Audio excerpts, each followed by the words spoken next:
আসলে আপনারা না কারোর ভালো কেউ দেখতে পারেন না, বুঝছেন? কিন্তু কি বলবো বলেন, দোষটা আসলে আপনাদের না, দোষটা হচ্ছে আমাদের সমাজের।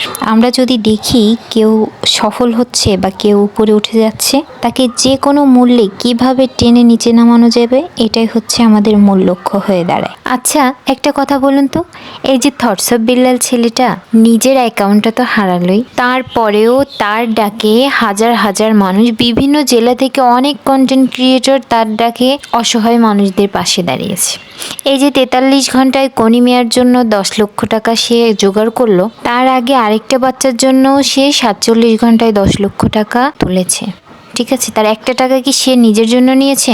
অথচ আপনারা সোশ্যাল মিডিয়ায় তাকে নিয়ে এত নেগেটিভিটি ছড়াচ্ছেন, এত বাজে কথা বলছেন। নিজেদের তো একটা টাকা দিয়ে তার পাশে দাঁড়ানোর কোনো মুরদ নাই, তার উপর একটা মানুষের সাহায্য করছে, তাকে হেল্প করছে, সেটাও আপনারা সহ্য করতে পারছেন না কেন ভাই? আপনারা এত জঘন্য কেন?